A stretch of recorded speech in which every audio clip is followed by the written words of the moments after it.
السلام علیکم دوستو، آپ دیکھ رہے ہیں ناول فکشن ہب، جہاں ہم آپ کے لیے لاتے ہیں محبت، نفرت، طاقت، انتقام اور جذبات سے بھرپور کہانیاں۔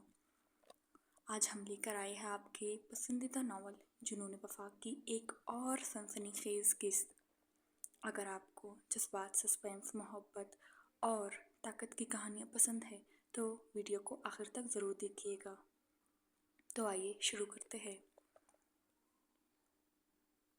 رستے میں لوہے کی چنگاریاں اور ٹوٹی ہوئی لکڑیوں کی گڑگڑاہٹ سنگم ندی کے شور میں گونج رہی تھی۔ معلق پل کا ایک حصہ 50 ڈگری کے زاویے سے نیچے ابلتے ہوئے یخ وسطی پانی کی طرف جھک چکا تھا۔ فضا میں موت کا ہولناک ناچ رچ جاری تھی۔ وہ دونوں خاندانوں کے قریب ارکان اس وقت زندگی اور موت کی لکیر پر کھڑے تھے۔ بابا سائی، شہریار خاندادہ کی گرجدار آواز ندی کے شور کو چیرتی ہوئی نکلی۔ اس کا مضبوط جسم پل کے لوہے کے کرکراہے کے ساتھ جڑا ہوا تھا۔ اس کی گہری ایکوا بلو آنکھیں اس وقت وحشت سے پھیلی ہوئی تھیں۔ جب اس نے دیکھا کہ داؤد خاندادہ کا پاؤں پھسل چکا ہے اور وہ صرف ایک ہاتھ سے لکڑی کے تختے کو پکڑے لٹک رہے ہیں، شہریار نے ایک لمحے کی تاخیر کیے بغیر اپنی پوری جان لگا کر آگے جھکتے ہوئے داؤد خاندادہ کے بوڑھے کلائی کو اپنے فولادی ہاتھ میں جگڑ لیا۔ شہریار، مجھے چھوڑ دو، پل پوری طرح گرنے والا ہے، اپنے بھائی کو بچاؤ، داؤد خاندادہ نے ہانپتے ہوئے کہا، مگر ان کی آواز میں سرداری رعب ابھی بھی قائم تھا۔ دوسری طرف ارمان خان کا پاؤں ٹوٹے ہوئے تختوں کے درمیان بری طرح پھنس چکا تھا اور وہ الٹا لٹکا ہوا تھا۔ جب اس کے بالکل اوپر رحیم خان داجی اپنی لاٹھی کے سہارے ارمان تک پہنچنے کی ناکام کوشش کر رہے تھے۔ ٹھا ٹھا اندھیرے سے چلنے والی گولیوں کی بوچھاریں پل کے لوہے کی پہیوں کو چاٹ لیا۔ سرخ لیزر لائٹس اب سیدھے شہریار اور ارمان کے ماتھے پر جم چکے تھے۔ وہاج، پوزیشن سنبھالو، شہریار نے دادا کو اوپر کھینچتے ہوئے چلایا۔ وہاج خاندادہ، جو عام طور پر اپنے دھیمے مزاج کے لیے جانا جاتا تھا، اس کٹن گھڑی میں بالکل بدل گیا۔ اس نے اپنی جیکٹ کے اندر چھپی سیمی آٹومیٹک پسٹل نکالی اور پل کے نیچے جھک کر ان پہاڑی چٹانوں کی طرف اندھا دھند فائرنگ شروع کر دی جہاں سے لیزر لائٹس آ رہی تھیں۔ زین، ارمان کا ہاتھ پکڑو، وہاج نے گولی چلاتے ہوئے اونچی آواز میں کہا۔ زین خان نے اپنی غیر معمولی ذہانت اور پھرتی کی مظاہرہ کرتے ہوئے اپنے کوٹ کو اتارا اور اسے ایک رسی کی طرح ارمان کی طرف پھینکا اور اسے اوپر کھینچنے لگا۔ ارمان نے اپنی پوری طاقت لگا کر اپنے پھنسے ہوئے پیر کو آزاد کرایا اور ایک زوردار جھٹکے سے پل کے اوپر آیا۔ شامیر کے کتوں، سامنے آ کر لڑو، ارمان نے اوپر آتے ہی غصے سے چلاتے ہوئے اپنی بندوق سنبھالی اور اندھیرے میں فائرنگ شروع کر دی۔ شہریار نے اپنی پوری طاقت کا استعمال کرتے ہوئے